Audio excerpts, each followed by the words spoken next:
Alhamdulillah, Alhamdulillahirabbil alamin, wassalatu wassalamu ala asyrafil anbiya'i wal mursalin wa ala alihi wa sahbihi ajma'in. Subhanaka la ilma lana illa ma 'allamtana innaka antal alimul hakim. Rabbi shrah li sadri wa yassir li amri wahlul 'uqdatam min lisani yafqahu qawli. Alhamdulillah, syukur kepada Allah Subhanahu Wa Taala, segala puji bagi Allah Tuhan sekalian alam, salat dan salam ke atas junjungan besar Nabi Muhammad sallallahu alaihi wasallam. Terima kasih banyak diucapkan kepada Al-Fadil Ustaz Datuk Ustaz Husam, yang mana lama betul kita tak pair kan. Dulu saya pair dengan dia last dulu. Ada ceramah muafakat, lama dah tu. Dan alhamdulillah, seterusnya juga kepada barisan pengurusan tertinggi yang hadir pada hari ini. Seterusnya tuan-tuan dan perempuan yang dirahmati Allah sekalian. Syukur kepada Allah SWT. Syukur sangat-sangat dengan limpah dan izinnya dapat kita bersama-sama pada majlis ilmu pada malam ini, yang mana Nabi sebut, barang siapa yang mengikuti jalan-jalan ke majlis ilmu, maka Allah akan anugerahkan kepadanya jalan-jalan ke syurga. Amin. Jangan lupa hashtag pergi syurga balik hari. Macam tu kan. Saya memang paling excited sekali lah dapat pergi ke tempat yang saya tak pernah datang. Jadi sebenarnya saya baru semalam dapat macam selesema tu kan. Baru dapat tu. Macam nak demam kan. Ambil ubat batuk. Tu yang suara lain sikit tu. Jadi jangan betulkan TV anda. Jadi dia memang macam ni. Tapi insyaAllah okey. Boleh ceramah lagi. Jadi hari ni kita berada pada 1445 Hijrah, kan? Macam sekejap je ayat kan, ayat ni tiba-tiba je 1445, macam baru je lagi 1444 kan? Saya teringat masa kecil-kecil dulu tengok kalender Hijrah yang satu hari satu bulan tu, kita siapkan setiap hari tu. Saya ingat 1401, 1402 dulu lah masa kecil-kecil kan. Tiba-tiba hari satu, dia punya ayat paling mahal tu lah, tiba-tiba macam dia tak sedar diri lah sama ni. Tiba-tiba 1445 tu maknanya apa? Maknanya apa? Cepat masa berlalu tak? Tu maknanya nak mati. Maknanya nak mati dah tu. Kalau dah dekat dah tu dengan kematian, kan? Yalah, dia bila salah satu tanda nak mati tu adalah bila dia terasa masa tu cepat berlalu. Tu yang saya cerita waktu sekolah dulu, bila puasa, ya Allah, lambatnya nak berbuka sekolah rendah. Masuk sekolah menengah, cepat dia berbuka, tapi lambat betul nak raya. Kan? Tapi bila sampai usia kita sekarang, macam baru hari tu raya. Dah nak puasa balik. Macam tu lah keadaan dia. Kalau tak silap saya, tahun depan kita puasa bulan berapa? Kalau ada umur lah bulan puasa tahun depan, bulan berapa? Bulan 2 ke bulan 3? Wah, bulan 3 tengok makin cepat, nampak tak? Tu ya, makin cepat pula. Ni dah bulan berapa? Ya, kan? Dah nak masuk bulan 8 dah. 9, 10, 11, 12, 1, 2, 7 bulan lagi. Sekejap je. Tu tanda-tanda dah dekat dengan kematian. Tu sebabnya saya ni kalau berceramah kan, saya punya bahasa tu kadang-kadang dia tak direct tu. Sebab orang Negeri Sembilan ni dia banyak guna kata-kata adat kan. Kata adat banyak kiasan ditunjuk dia, tetapi bukan bergulung pendek panjang direntangkan. Memang takkan faham kalau tak direnungkan. Kadang-kadang kita cakap macam ni, rupanya maksudnya macam ni. Maksudnya macam tu. Tu sebabnya kan, ulama-ulama terdahulu pun dia tak cakap direct. Dia bagi bahasa kiasan. So kita berfikir. Mantik dia tu ada. Ni maksud dia cakap macam ni, macam ni rupanya. Kan? Macam ada kata-kata adat orang Negeri Sembilan ni, ada satu peribahasa dia sebut.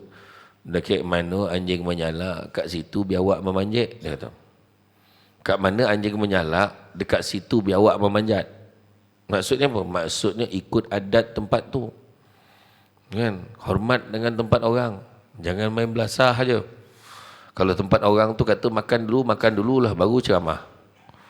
Jangan banyak cerita. Kan? Kalau orang tu kata ceramah dulu, semayang isyak, lepas tu baru makan. Ikut tuan rumah. Jangan kau pula yang nak mengatur orang tu macam mana. Macam tu lah. Kan macam orang Kedah datang ke Negeri Sembilan, dia dah mula dah fikir mati lah gitu. Dia orang ni pantun tak macam mana kita nak balas. Takut sangat. Cakap je lah, kami ni tak pandai nak pantun-pantun. Cakap tu terang. Macam tu je. Kan? Jangan kita salahkan orang macam ni. Tapi belajar ikut adat dan adat istiadat orang kena ikut. Makan sirih berpinang tidak, pinang ada di Kota Melaka. Makan sirih mengenyang tidak, tagah dek budi dengan bahasa. Macam tu lah. Jadi Datuk Usam kata jangan masuk dulu, tak payahlah masuk, duduklah luar dulu. Macam tu kan. Kita bagi 3 minit, ikut dan ni ya. Datang tempat orang. Alhamdulillah. Malam ni kan dapat kita sama-sama jumpa. Datang biar nampak muka, balik biar nampak belakang. Maknanya kena ikut. Jadi kalau tengok dengan peristiwa hijrah pun sama tu, perubahan. Kita tahu hijrah ni berubah dah, berpindah pada satu tempat ke tempat lain. Kita tahu Nabi dan peristiwa hijrah Nabi, peristiwa bersejarah Nabi hijrah tu daripada Mekah ke Madinah ni, Mekah ke Yathrib, dulunya namanya Yathrib, adalah satu perjalanan yang membawa pelbagai pengajaran kepada kita. Kan? Itu sebab tak kurang juga orang yang mula buat tomahan, buat fitnah macam-macam. Kenapa perjalanan Nabi tu, kononnya Nabi ni pelarian lah. Ada orang yang salah hari bulan tu, orang yang lahir salah hari bulan tu, ada yang cakap macam tu. Dia kata Nabi macam ni. Tapi sebenarnya tak. Kan? Kalau kita tengok Nabi berhijrah ni kerana apa? Itu pengajaran pertama dia. Bila Nabi diperintahkan oleh Allah Ta'ala tu hijrah, maka Nabi hijrah. Mana pengajaran pertama dan utama untuk kita adalah apa yang Allah suruh kita buatlah. Kan? Nabi dapat perintah untuk hijrah. Daripada bila Nabi dah tahu? Waktu peristiwa Isra' wal Mi'raj. Isra' wal Mi'raj, Nabi ditemani oleh malaikat Jibril satu tempat ke satu tempat. Kalau kita ingat lah kan.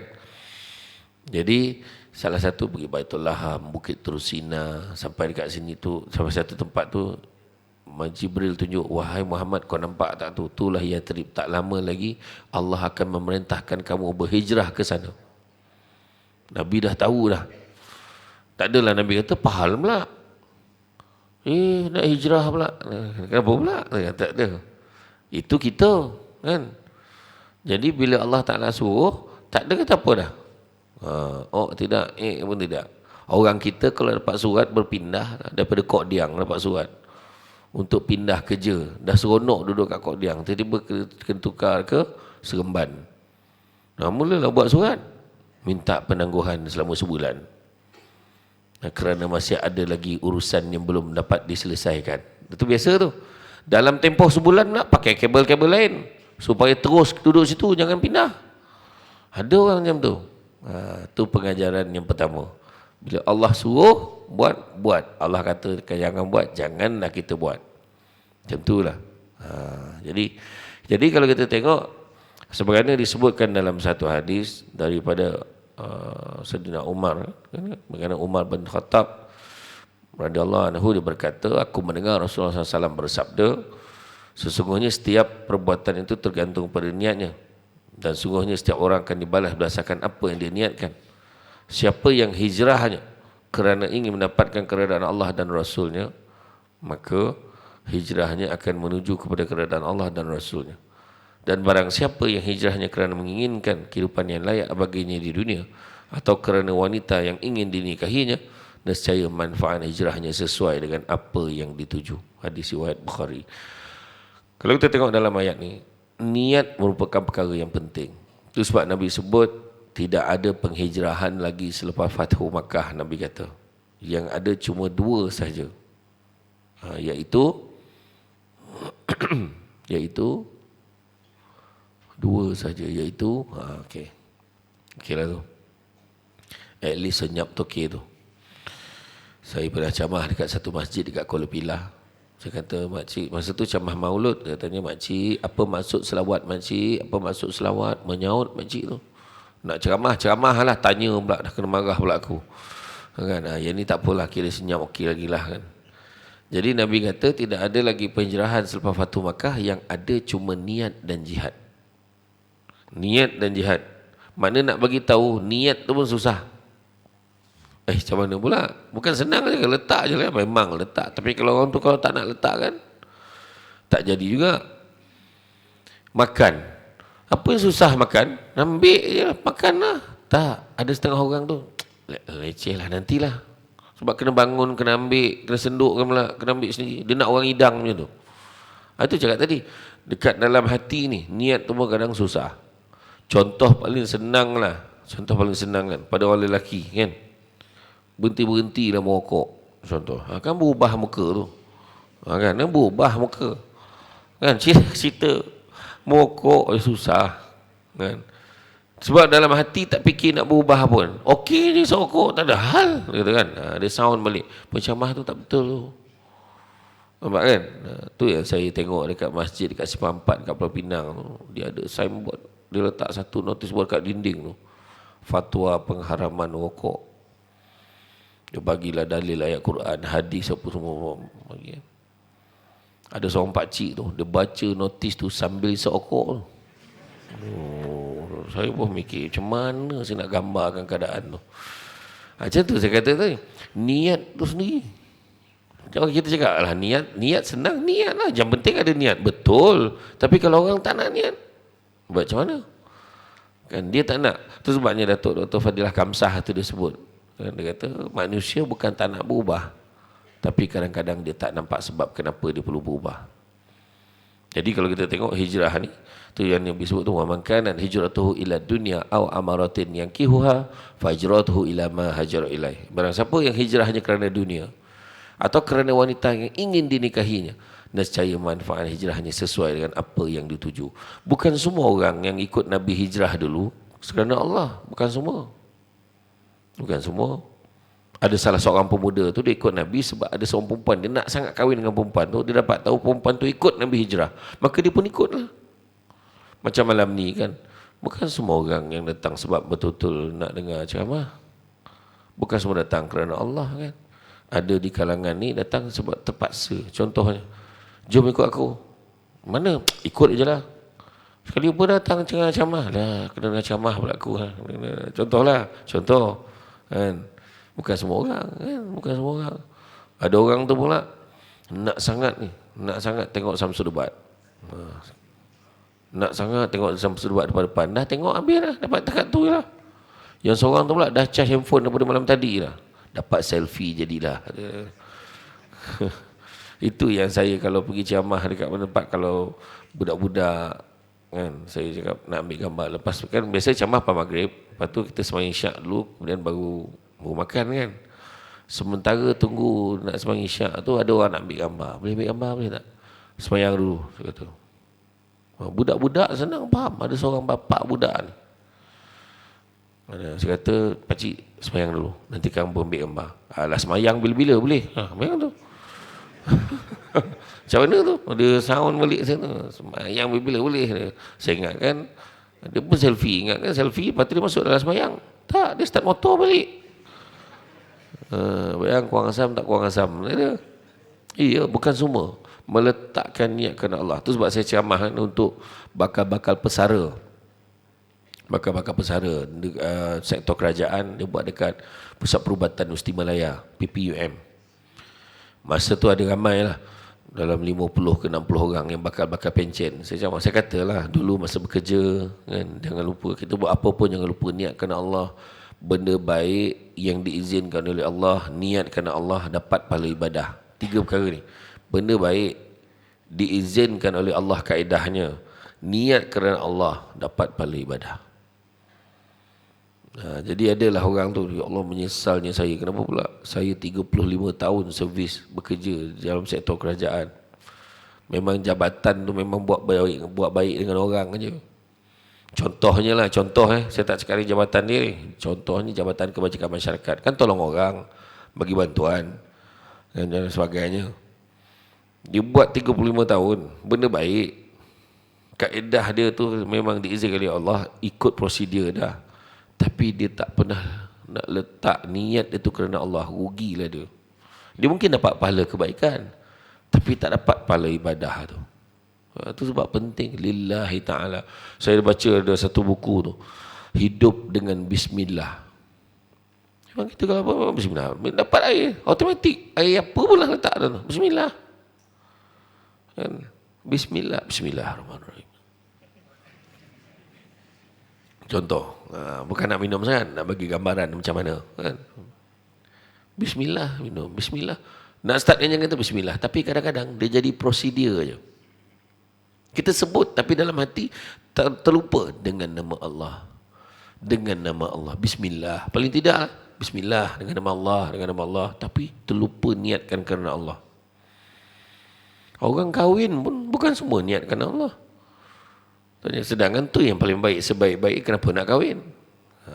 Kenapa nak kahwin? Mak bising. Pasal bila mak tak bising? Nak mak dekat kok diang ni, mana tak bising? Bila hang nak kahwin? Bila hang nak nikah? Bila? Bila dah nikah, bila nak beranak? Bila beranak, jantan je anak hang. Bila nak dapat anak perempuan? Dapat anak perempuan, beranak je kerja hang. Salah pula beranak tu. Kan? Yang seorang tu pula, kenapa nak kahwin? Kawan-kawan habis kahwin ni, tinggal saya je belum kahwin. Yang seorang tu, kenapa kamu nak kahwin? Umur dah banyak dah, Imam. Bila lagi saya nak kahwin? Inilah masa je. Yang seorang tu, kenapa kamu nak kahwin? Geram tengok budak perempuan tu. Lagi teruk. Susah nak jumpa orang yang jawab, kenapa kamu nak kahwin? InsyaAllah Imam, saya nak kahwin ni memang kerana Allah. Susah nak jumpa. Biasanya yang jawab kahwin kerana Allah ni biasanya lelaki yang dah kahwin. Macam itulah. Yang faham-faham lah. Sebab dia dah tak ada jawapan lain. Itulah jawapan dia boleh bagi. Sampai hati abang buat saya macam ni. Tergamak abang. Kenapa abang boleh buat macam ni bang? Kerana Allah. Itulah jawapan dia boleh bagi. Kan? Lepas tak lepas saya tak tahulah. Tapi itu jawapan dia lah. Kan? Macam itulah. Jadi apa pun, niat ni memainkan peranan. Innamal a'malu binniyat wa innamal likulli amri ma nawa. Jadi makna kata, sungguhnya satu buatan itu tergantung pada niatnya dan setiap orang akan mendapatkan apa yang diniatkannya. Tuan-tuan dan puan-puan menghormati Allah sekalian, hijrah ni sebahagian dari sejarah Islam. Kalau kita tengok kan, bila Nabi nak hijrah, Nabi berstrategi. Sebab kita pun kena ada strategi.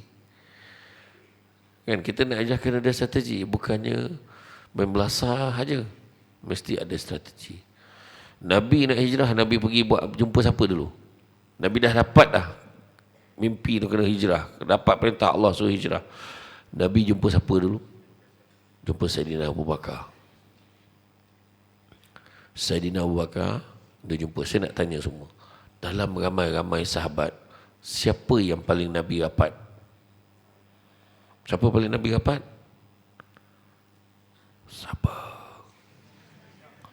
Siapa?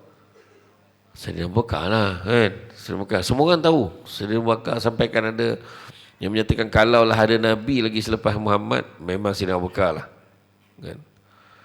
Bila Nabi beritahu dengan Saidina Abu Bakar, wahai Abu Bakar, aku telah perintahkan oleh Allah untuk hijrah. Sudikah kau untuk menemani aku untuk berhijrah bersama? Apa yang berlaku pada Saidina Abu Bakar? Menangis kegembiraan sebab dia tak sangka Nabi pilih dia. Kan? Itu pengajaran yang kedua. Pengajaran dia, walau rapat mana pun kau dengan seseorang, jangan perasan kau akan dipilih. Faham tak? Saidina Abu Bakar terharu dia dipilih, tak sangka. Dengan tahap dia paling rapat. Kau orang lain, aku dah agak dah, kau memang cari aku je, kan? Kalau orang lain, kan? Itu pengajaran. Baru duduk timbalan, jadi orang nombor 2, dah perasan akan naik nombor 1. Contoh macam tu lah pengajarannya. Nampak tak? Kena percaya rezeki Allah tu, kita kena percaya. Nampak tak? Saidina Abu Bakar terharu, tak sangka dia dipilih. Kalau orang lain sangka lah, aku, kau tengok mesti cari aku. Tak. Dia terharu. Nampak Kemudian strategi. Suruh Saidina Ali gantikan Nabi kat tempat tidur. Kan kita tahu kisah tu. Pengorbanan. Samsul debat nak kena pukul, katanya ada orang nak pukul Samsul debat hari ni, contoh. Jadi dia memang dah standby dah nak datang kat maktab pengajian Islam tu, standby. Jom kita belasah dia ramai-ramai. Jadi saya pun minta lah abang dia. Kebetulan dia pakai baju gelap sama dengan saya.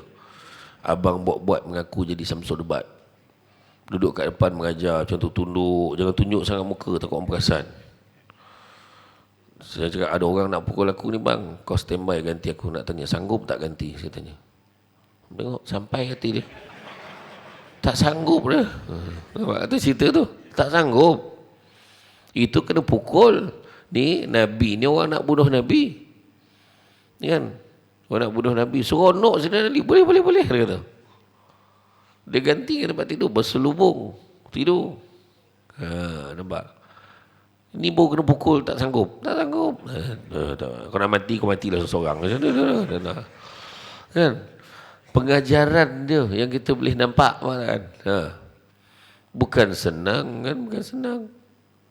Jadi lepas tu sebab tentera kafir Quraisy, ketua-ketua kabilah tu bermesyuarat setelah mengesahkan minit mesyuarat yang lalu. Jadi usul-usul tergempar nak dibincangkan, Muhammad ni kita nak buat apa? Muhammad ni degil ni. Agama Islam ni makin tersebar, makin ramai orang masuk Islam. Ni tak boleh jadi ni. Macam mana kita nak buat?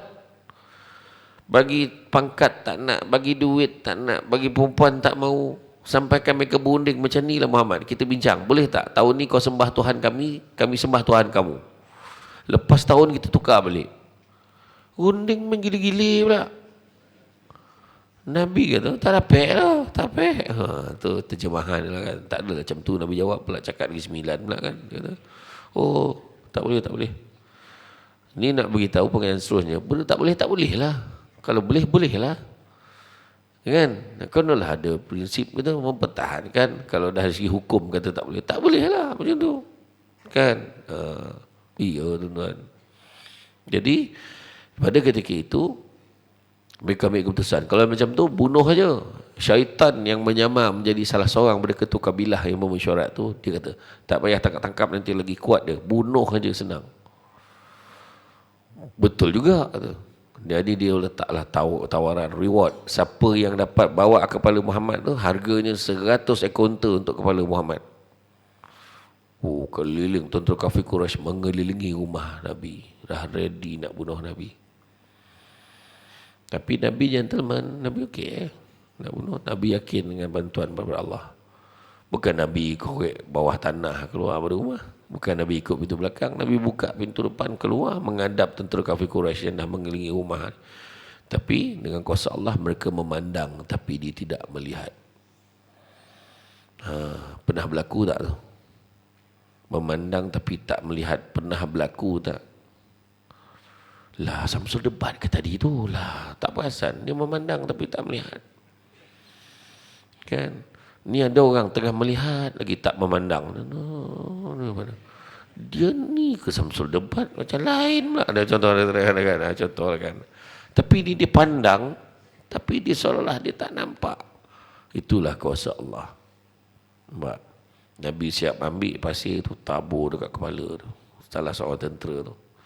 Tak perasan ingat lagi sambil Nabi baca waja'alna min baini aydihim saddan wa min khalfihim saddan fa ashaynahum fahum la yubsirun. Pernah Nabi biasakan baca ayat kan? Ayat dalam surah Fatihah. Surah apa? Yasin. Angguk Fatihah. Tak kata. Kena dengar betul kan? Dalam surah Yasin kan? Dia bina tembok-tembok di hadapan, tembok-tembok di belakang. Nampak? Afala yubsirun, tak nampak kuasa Allah. Tu ada ustaz dekat KL tu kata baca ayat ni kalau nak elakkan speed trap. Masuk highway baca waja'alna min baini aydihim saddan wa min khalfihim saddan fa asyayna fa la yubsirun. Macam bawa itu. Kena juga ustaz. Dia terlupa, polis pun mengaji. Polis tu dah baca dulu ayat tu sebelum dia.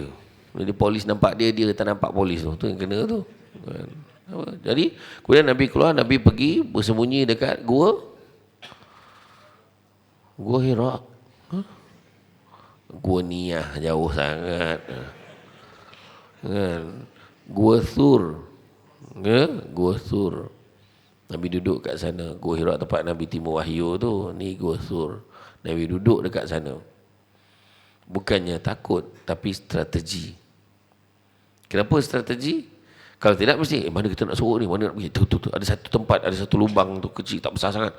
Ngam-ngam kita duduk, boleh duduk dalam tu. Tu kan macam tu. Terus tuju ke sana. Maknanya dah dirancang. Sebab kawalan ketat kat seluruh Mekah ni. Tak ada jalan keluar ni.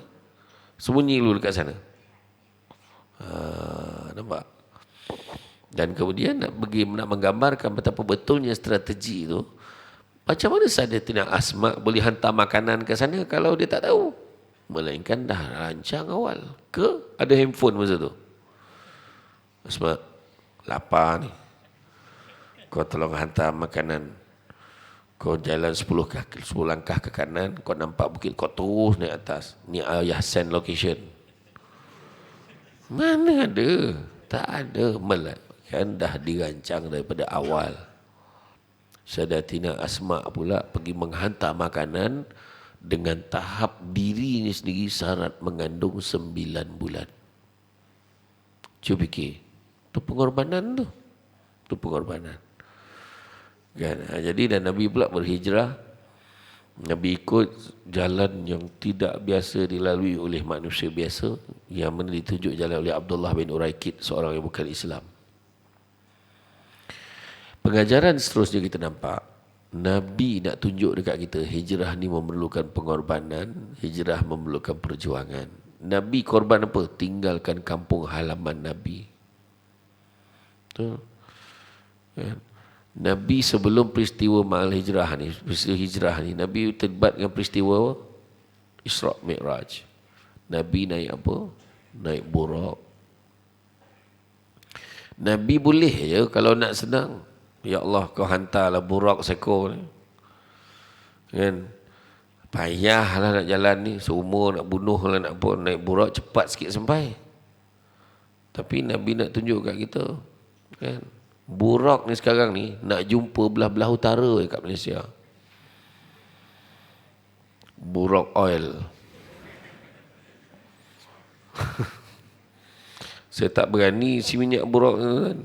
Takut cepat sangat kan. Macam tu lah. Tapi memang ya. Nak cerita Nabi tak ada. Nabi hantarlah burak. Nak pengajaran Nabi tak nak lepaskan diri Nabi je. Nabi fikirkan semua umat dia. Pengikut-pengikut ni nak ikut ni. Sahabat-sahabat ni. Salah seorang yang ikut Nabi, Abdul Rahman bin Auf masa tu. Rahman bin Auf tinggalkan kekayaan dia, apa yang dia ada. Nak pergi ke Madinah ni. Dia bukan hanya tinggalkan, aduh leceh betul nak tinggal, pahal. Tak, dia bukan hanya tinggalkan, tetapi dia mempelopori ajak, mari kita sama-sama ikut Nabi. Sama-sama pergi. Nabi pergi, dan Abdurrahman bin Auf pergi dengan modal kat tangannya minyak dan keju je. Pergi. Kan? Dan Abdurrahman bin Auf bila sampai aja di sana, kalau kita tahu peristiwa yang penting bila Nabi ni, Nabi perjalanan Nabi sembah, Nabi singgah dekat mana? Kuba. Kan? Ni saya cepatkan ni. Kalau cerita perjalanan ni sampai besok pagi subuh tak habis cerita ni. Sampai dekat Kuba, Nabi bina masjid. Nak begitu pentingnya bina tempat solat. Termasuklah kita dekat sini bina tempat solat. Kan? Dan samping kita solat tadi, ni kita duduk pula kat sini dengar pula kuliah, duduk taman-taman syurga. Malahan siapa yang datang solat maghrib, habis dia solat maghrib, dia duduk dekat tempat yang dia solat tadi, dia tak berganjak. Dan dia dengar ceramah ni, sampailah dia tunggu waktu isyak, dia dapat pahala seolah-olah dia masih lagi bersolat, walaupun dia tak solat pada ketika ini. Tu dia. Kan? Hebatnya bina tempat solat. Kemudian Nabi sampai ke Yathrib, Nabi disambut dengan penuh keriangan, kegembiraan. Bersyair orang-orang Yathrib. Tala'al badru alaina min saniyatil wada' wajaba syukru alaina Mada'a lillahi da' sambil senyum, happy. Macam tu lah tim marhaban berjanji patutnya. Ni tala'al badru alaina. Ya Allah Akbar. Nabi kalau dengar tu pusing balik, tak jadi pergi trip macam tu. Kan kau gembira ke tak gembira Nabi sampai ni? Kan? Tala'al badru alaina, telah datang bulan purnama kepada kami. Macam itulah gembira menggambarkan Nabi sebagai bulan purnama datang. Macam itulah. Ya, jadi kegembiraan. Kemudian berebut-rebut semua nak suruh Nabi tidur rumah dia. Kau tidurlah rumah aku ya Rasulullah. Ya Rasulullah, tidurlah rumah aku Rasulullah. Akhirnya Nabi pilih tidur kat rumah Abu Ayyub Al-Ansari. Kan kita tahu dekat pintu Babu Salam Masjid Nabawi, siapa dah pergi Madinah tu, dekat luar tu ada satu tembok tinggi, ada bumbung sikit, ada macam lubang angin tu buat. Kan tembok dulu waktu sebelum kena kepung tempat tu ada orang jaga, sekarang tak ada orang jaga. Dia tak letak label pun kat situ. Itulah tapak rumah Abu Ayyub Al-Ansari. Dan nak gambarkan Nabi pergi pengajian seterusnya, Nabi persaudarakan puak Ansar dan Muhajirin. Bagi gambaran dekat kita, walau siapa pun orang tu selagi mana di Islam, kita kena baik dengan dia. Di Islam, di amal Islam kena baik dengan dia. Dia sebatang kara. Yang datang dari Muhajirin datang daripada Mekah ni, apa pun tak ada. Sehelai sepinggang. Itu je. Dan termasuklah yang dipersaudarakan adalah Abdul Rahman bin Auf dengan Sa'ad bin Rabiq. Sa'ad bin Rabiq ini usahawan, dermawan, hartawan. Wahai Abdul Rahman bin Auf, aku ada banyak tanah-tanah, ladang-ladang kurma. Mana satu kau nak? Kau cakap je. Dia kata apa? Semoga Allah merahmati kamu, wahai saudaraku. Aku tak mau. Tak nak di tanah. Punya senang, tak nak. Okey, kalau macam tu aku ada isteri-isteri ramai. Mana satu kau nak? Kau pilih aja. Open tender. Isteri aku ramai ni, mana satu kau nak? Kau cakap kau nak yang mana? Tapi Abdul Rahman bin Auf, semoga Allah merahmati kamu. Tak nak dia. Kalau kita lah, kau pilih mana satu kau nak. Macam ni lah. Agaknya lah. So pilih. Dia bukannya kata, kau ambil lah ni, pemalas ni aku tak nak ni aku dah lama tak nak lah. Bukan. Mana satu kau cakap? Dia tak nak. Habis kau ni tak nak, tu tak nak, kau nak apa? Cukuplah tunjukkan aku mana jalan menuju ke pasar. Aku nak berniaga di sana. Tunjuk jalan. Dia pergi ke pasar Yatrib ni, dengan tahap di pasar itu dia didominasi oleh puak-puak Yahudi yang menipu je kerjanya.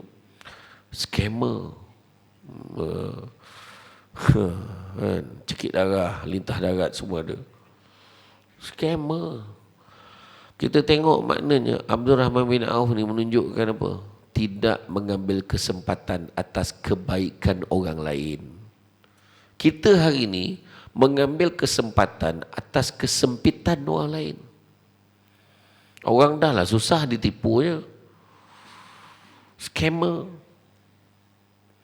Pelaburan patuh syariah.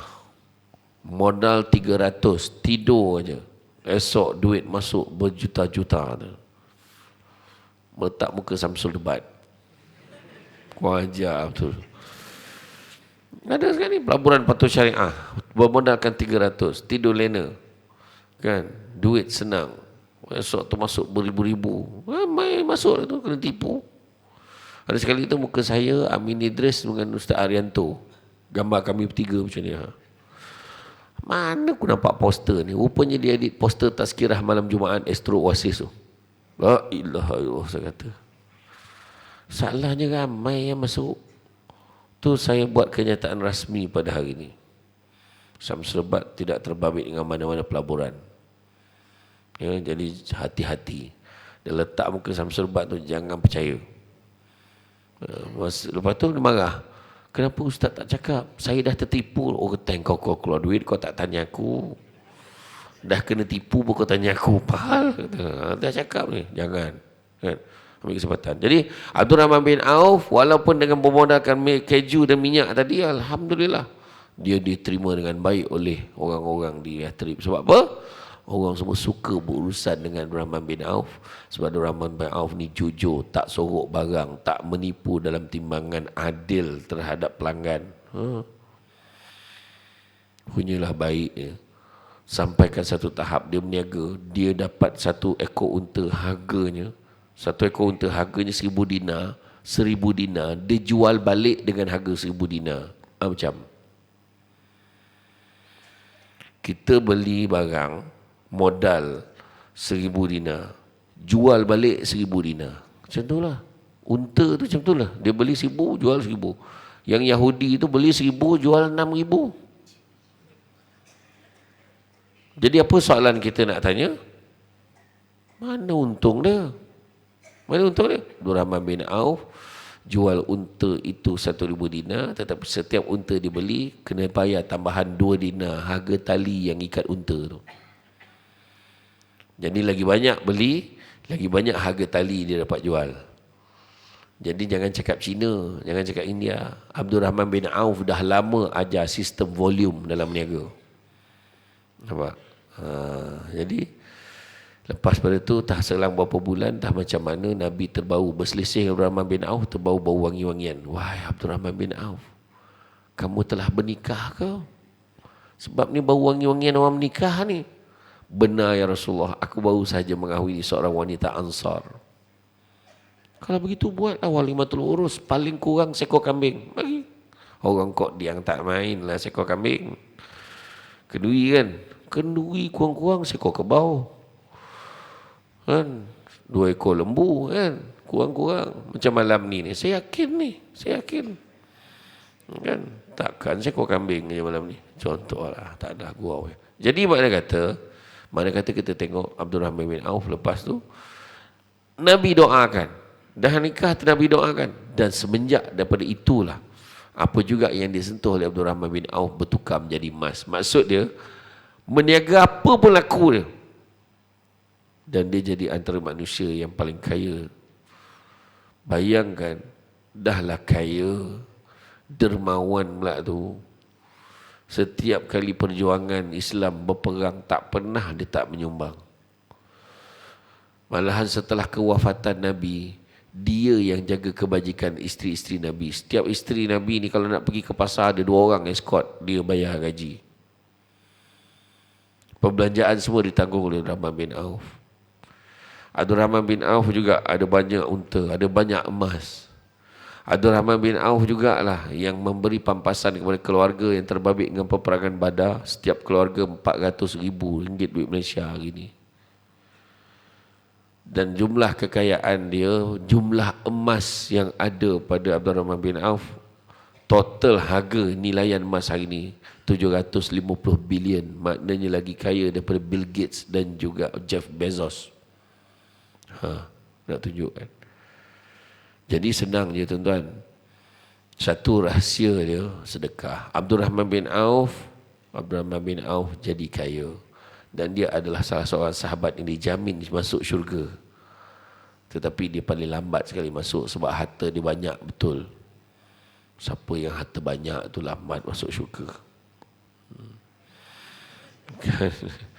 Jadi jangan risau, harta aku tak ada, apa tak ada, jangan risau. Maknanya cepat masuk syurga. Tapi kalau ada, jangan lupa menyumbang.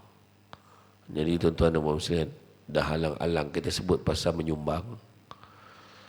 Kalau setakat balance 35,000 nak bantu dana pembinaan surau, koman tuan-tuan kalau kita tak boleh bagi. Kan? Lillahi ta'ala. Maka dengan ini saya Syamsul Debat melancarkan. Aku rasa macam menteri pula rasa.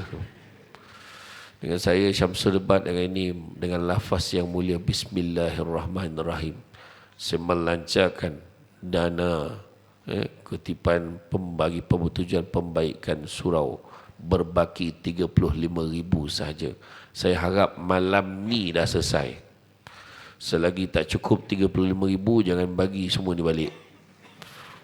Tak adalah saja je. Jadi Tuan-tuan dan puan nampak tabung jangan senyum aja jangan senyum. Nampak tabung sumbatlah sikit. Dalam surah Ali Imran ayat 92 Allah beritahu belum sempurna kebajikan seorang mukmin selagi mana dia tidak menginfakkan sebahagian daripada harta yang dicintainya. Lalu tabung tengok dalam beg. Ada RM5 dengan 100. Mana kita nak bagi? Bagi yang paling kita sayang. Alhamdulillah Ustaz, saya bagi RM5. Saya tak sayang RM5 tu. Nak saya sayang RM5 tu saya bagi. Yang 100 saya tak sayang. Tahulah saya habiskan dia kejap lagi. Nak nipu siapa? Tak dapat bagi RM1, bagi RM10. Tak dapat bagi RM10, bagi RM100. Tak dapat bagi duit, lurutkan gelang cincin mana yang ada tu nak masukkan dalam tu. Pandailah. Kan jawatan kuasa ni nak jual. Tak pun bagi je handphone tu. Tahulah kita formatkan kat kedai esok dapat berapa. Ya, tu adik-adik ni dah bawa uncang ni okey, masukkanlah tuan-tuan berapa boleh masuk. Okey. Mudah-mudahan. Yang perempuan mana yang nak tu beritahu, angkat tangan supaya senang. Dekat belah perempuan tak ada ke?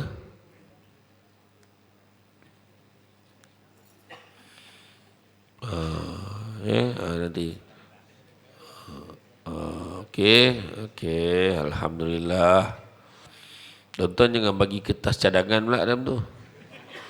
Nampak macam duit ni. Saya ada cadangan dia tu. Okey. Alright.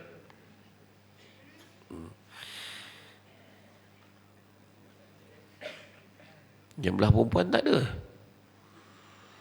Kau perempuan dah bagi banyak dah. Dah lah tu. Tabung dia kat mana dia?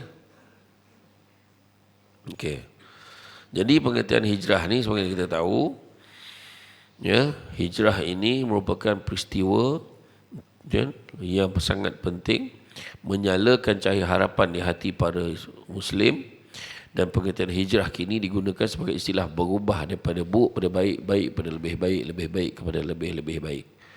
Kita ni manusia ni ada cara untuk berubah. Masih ada ruang untuk berubah. Kan? Yang pertama apa kita nak kejar dalam hidup kita ni? Yang pertama, kejarlah hidayah. Kejarlah hidayah. Hidayah ni pun petunjuk supaya kita dapat beza mana yang buruk, mana yang baik.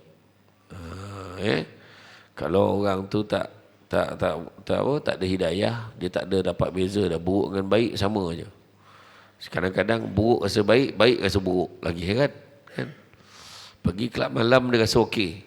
Pergi surau nanti orang cakap apa pula? Dia fikir orang cakap apa pergi surau. Heran pula. Kan? Hidayah. Tak semayang tak rasa apa. Sebab tak ada hidayah. Kan? Tak pakai tudung, tak tutup aurat, tak rasa apa sebab tak ada hidayah. Walaupun nama dia Nur Hidayah. Yang pertama. Yang kedua, kejarlah apa yang disebut sebagai maghfirah, keampunan pada Allah. Minta ampun. Melainkan kita yakin, alhamdulillah Ustaz, setakat bulan Ogos ni belum ada dosa lagi. Setakat ni saya rasa saya tak ada dosa lagi lah. Tolong angkat tangan. Yang angkat tangan tu pun berdosa dah sebab tak sedar diri yang dia berdosa.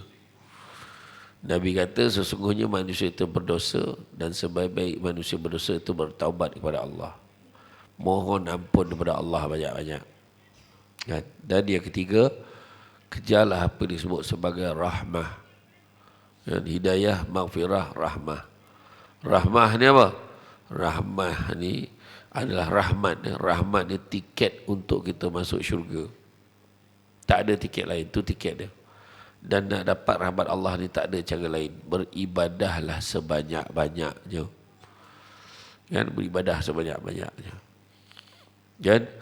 Dan hijrah ini menjadi sebahagian penting dalam dakwah Islam. Pengertian hijrah digambarkan sebagai perubahan daripada satu fasa berfasa yang lain. Dulu tak semayang, sekarang semayang. Dulu semayang lewat, sekarang semayang awal waktu. Dulu semayang awal waktu tapi semayang seorang-seorang. Sekarang semayang berjemaah.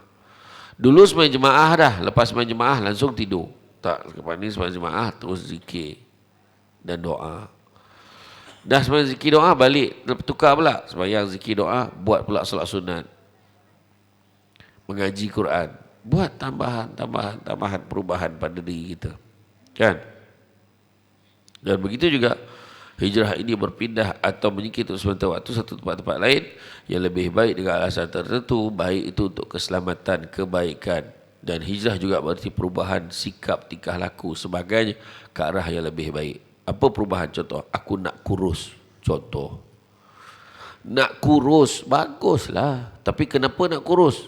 Itu penting tu. Niat dan jihad. Kenapa nak kurus? Aku nak kurus supaya aku boleh mudah nak bangun subuh. Contoh. Mungkin dengan aku kurus, aku mudah bangun beribadah. Contoh. Ini kenapa nak kurus? Sebab nak lawa. Dia kata. Kalau muka dah tak boleh belah tu. Dia tak boleh belah juga ayat dia kan. Budak KL sebut. Bukan sebab nak lawa. Lawa tu sendiri subjektif. Cantik tu subjektif. Tapi perubahan tu biarlah kerana Allah. Kenapa buat ni? Kerana Allah. Kenapa sedekah ni? Kerana Allah. Kenapa ni? Kerana Allah. Kerana Allah. Kerana Allah. Dan kalau kita tengok pengertian hijrah dalam Quran, antaranya surah Al-Mudaththir ayat yang kelima, perintah meninggalkan keburukan dan kemaksiatan. Nah, jadi makna kata, dan tinggalkanlah segala perbuatan yang keji. Allah Ta'ala suruh, tinggalkanlah perbuatan yang tak baik, tinggalkanlah. Kan? Kadang ada orang tu dah biasa minum arak. Hati-hati. Suruhlah dia berubah. Tinggalkanlah perkara yang keji ni. Alah, minum sikit Ustaz, tak mabuk pun. Buat rasur-rasur. Janganlah buat rasur-rasur. Benda tak boleh. Dah tak boleh lah. Kan kita cakap kan. Tak boleh. Macam tu. Dah biasa mengumpat. Kan. Seronok ngumpat pasal orang. Tak sangka betul. Kenapa? Dia kalau lebih bisik itu bahaya rahsia tu. Kau dengar tak? Tak dengar. Pelan sangat kau cakap. Kan? Kenapa? Aku dengar siapa tu lah. Imam tu lah. Kenapa dengan imam? Ada aja benda nak cakap. Tapi bukan senang. Dia ada perjuangan dia. Sebab baru dia cakap, tak baiklah kau ngumpat-ngumpat. Dia kena sound. Macam kau tu baik sangat. Kena. Macam kau tak baik sangat. Yelah tak baik. Apa cerita? Dia join pula sekali. Contoh kan. Jadi sepatutnya bila kata macam tu, ya memang aku ni tak baik sangat. Tapi anggaplah ni usaha aku nak jadi baik. Kan? Begitu juga meninggalkan orang yang tidak beriman dengan cara yang baik tanpa melukai hati. Dan begitu juga surah Al-Ankabut ayat 26. Kembali kepada Allah dengan harapan mendapatkan hidayahnya. Surah An-Nisa ayat 89, meninggalkan tempat, keadaan atau sifat kerana menuntut redha Allah. Dan cabarannya adalah pertama, tak nampak sebab kenapa dia perlu berubah. Dan yang kedua, bagaimana nak istiqamah dalam perubahan. Itu biasa. Dia tak nampak sebab nak berubah. Sedangkan kita manusia tidak sempurna. Tentu ada ruang dan peluang untuk buat perubahan. Kan? Dan begitu juga, kadang-kadang orang tu tak nak berubah pertama. Dua sebab. Pertama, dia hawa nafsu. Halangan dia hawa nafsu. Nak berubah. Yang kedua, tak yakin. Macam mana hawa nafsu pula? Baru siap nak pergi masjid. Pergi mana bang? Pergi masjid. Abang kata nak makan sama malam ni. Yelah, besok je lah pergi masjid. Habis. Baru isteri merayu sikit. Alah. Isteri muda pula. Kan? Isteri tu muda lagi, bukan isteri yang muda. Kedua, anak. Alah, kata nak pergi pasar malam abah ni. Tak iyalah. Besok je lah pergi masjid. Tak jadi pergi masjid sebab anak tu. Jadi macam mana nak buat tu? Jihad, perjuangan. Abang kata nak makan sesama, pergi masjid pula dia. Abang pergi masjid sekejap je. Lepas maghrib kita makanlah sesama. Abang tengok kan, kalau imam yang laju tu, abang biarkan dia jadi imam. Abang nampak imam sabar tu ke depannya, abang akan ganti dia. Abang akan tahan dia. Tak apa bang, bagi saya jadi imam begini. Boleh ke bang? Boleh. Abang tahulah nak cepat malam ni macam mana. Okey, saya tunggu. Kena kuat. Abah kata nak pergi pasar malam. Pergi masjid pula dia. Seorang ayah. Kau jangan risaulah, selagi mana ayah kau tak pergi pasar malam tu, takkan tutup pasar malam tu. Pula dah. Pasar malam tu tunggu bapak dia. Ya ke wah? Ya, kejap kau tunggulah. Itu kekuatan jihad. Kena kuatlah. Kan? Macam tu. Yang kedua, tak yakin. Contoh, sembahyang jemaah. Berapa kali ganda daripada sembahyang seorang? Sembahyang jemaah, berapa kali ganda pahala berbanding sembahyang seorang? Berapa kali ganda? Berapa kali ganda? Berapa? 27. Tengok, semua jawab 27. Tak ada pun. Dalam 20 lebih macam tu lah. Berapa? Tak ada. Solid jawapannya. 27. Atas 25 lah. Bawah 30. Confirm. Tak. Semua jawab 27 kali ganda. Tapi kenapa tak ramai orang semayang kat masjid, kat surau? Kenapa kurang? Macam ni. Ramai tak ni? Ramai. Cuma yang tak datang lagi ramai. Kan? Ramai dah ni kan? Ramai. Sebab pahala tak nampak. Orang yang rasa je seronok semayang jemaah, dia akan terus datang. Nampak tak? Cuba kalau kita tukar 27 kali ganda tu, Allah Ta'ala tukar jadi RM27. Assalamualaikum warahmatullahi. Assalamualaikum warahmatullahi. Tengok orang paket RM27. Okey, steady. Tak payah kerja dah. Betul tak? Yang seorang tu lah, Assalamualaikum warahmatullahi. Assalamualaikum warahmatullahi. Tengok tak ada. Ya Allah, tak ada. Zap. Oh, sistem lambat sikit. Ada masalah sistem. Kalau macam tu lah, aku agak tak cukup luas lagi surau. Sampai ke jalan orang semayang. RM27 satu waktu. Masa tu orang perempuan kat belakang, dia mula marah. Kau dah berapa lama dah semayang sini? Baru 2 minggu kak. Untunglah kau. 27 kali 5 kali 14. Allah, banyak duit kau. Akak baru tahu.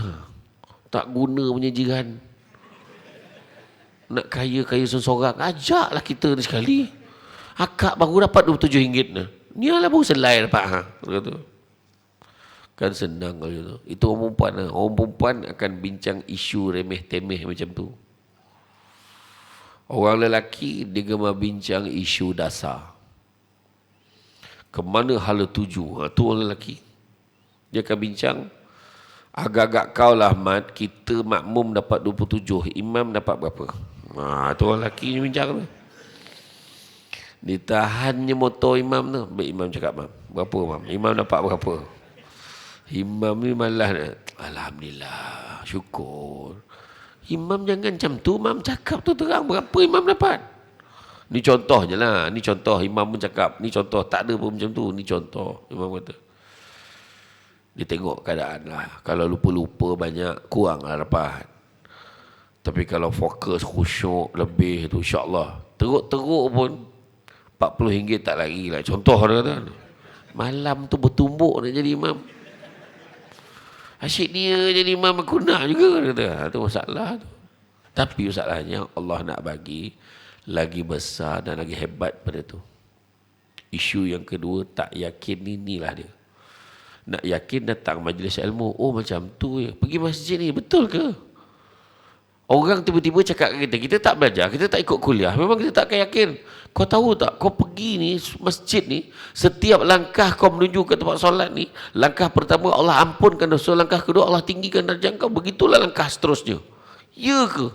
Sebab dia tak pernah dengar. Ya ke? Kau nak masuk syurga, kau amallah sunnah Nabi. Salah, sebab tak datang kuliah. Mana nak faham? Datanglah tuan-tuan. Datang. Jangan tunggu penceramah-penceramah top 5 yang datang. Cik, saya tak cakap saya. Datanglah. Jadi mana apa? Bukannya apa. Kadang-kadang kita tak tahu. Bila datang majlis ilmu ni, cakap, hati kita ni jadi, mana ada orang yang kusut ni? Tenang je.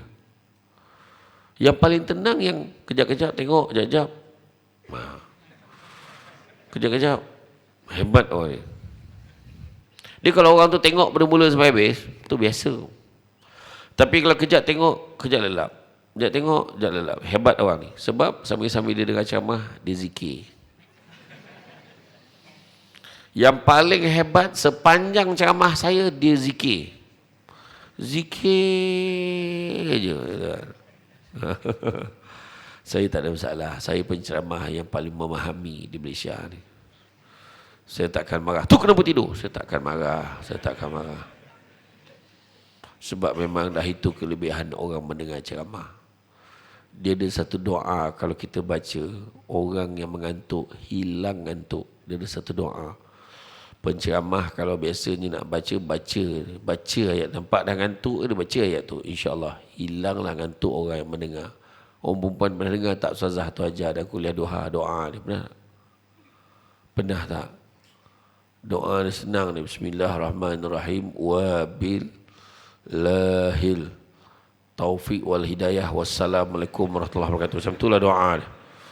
Saya belum baca doa tu, baru ajar je. Ada yang menyalin, dia tahan. Dia kalau orang tu dah tidur je, wabillahi taufiq wal hidayah, tegak tu, dah habis ke? Hilang ngantuk dia. Tapi saya belum baca doa tu, saya baru ajar je.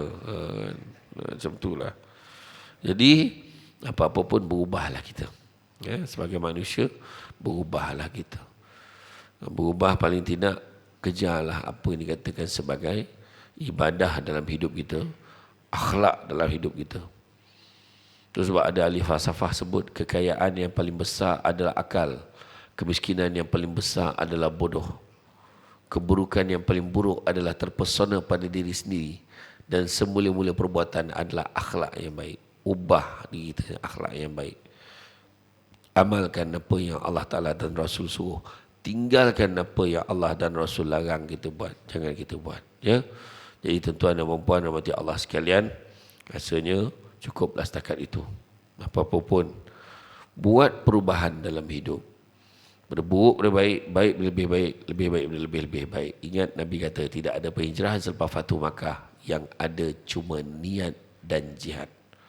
Niat nak buat benda baik, dan juga perjuangan untuk melaksanakan apa yang kita niatkan, insya-Allah. Jadi tuan-tuan dan puan-puan, itu saja daripada saya.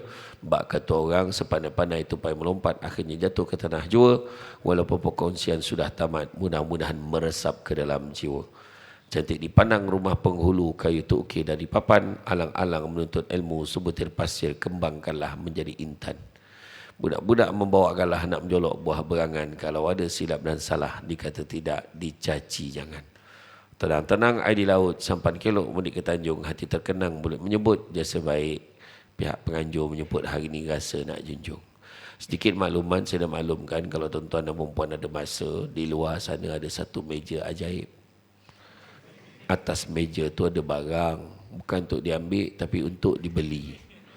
Jangan main sahuk, bawa balik kang, tu kena beritahu. Yang pertamanya ada sambal crispy mengidap. Itu air tangan Mak Samsul Debat. Sambal crispy ni tak pedas pun tapi dia garing. Mana yang ada gigi tu tolong pasang gigi dulu. Takut kalau main gigit aja luka gusi. Sebab dia rangup.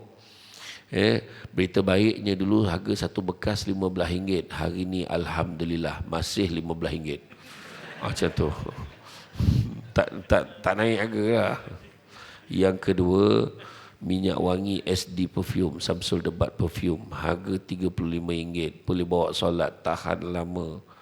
Kan? Itu dia ada satu tagline, tak mandi pun wangi. Macam tu. Bolehlah bau. Dia lelaki perempuan dua-dua boleh pakai. Satu lagi, susu kambing Al-Amr. Susu kambing campur kurma, campur madu yang diizinkan. Faham Faham, okeylah. Susu kambing campur kurma, campur madu diizinkan, maknanya madu lebah lah, bukan madu yang berdiri tu. Yang bagusnya pertama dia tak ada bau sebab dia tak pakai kambing Kodiang. Tak. Dia tak pakai kambing Malaysia. Dia pakai kambing daripada Holland, Belanda, baik untuk GERD, gastrik, pedih hati, baik untuk orang sakit lutut, sakit tumit, pijak, sakit tangan kebas-kebas, mana dah mula semain kat kursi tu boleh amalkan, insya-Allah cepat baik. Kemudian dia baik juga untuk orang yang enzima, kata-kata kulit, alergik. Ingat ya, minum, bukan mandi, minum. Dan dia baik untuk perempuan yang pregnant, perempuan yang mengandung, baik untuk ibu dia, baik untuk baby dalam perut, untuk elakkan jaundice, demam kuning dan sebagainya. Hari ni dia offer satu kotak 45, tapi siapa beli dua 90. Macam sama. Tak adalah beli satu 45, beli dua 80. Itu yang asli lah. Tapi ada dua susu kambing yang baru 3 bulan ni, baru dilancarkan. Iaitu susu kambing coklat dengan kopi susu kambing. Itu mahal sikit lah. Tapi untuk orang kencing manis tak berapa sesuai. Tapi bolehlah. Siapa nak akan tengoklah kat luar sana. Kemudian siapa yang berhasrat nak mengerjakan umrah bersama dengan Syamsul Ubat, insyaAllah bulan 10 ni, saya pergi dengan syarikat Ikhlas Umrah.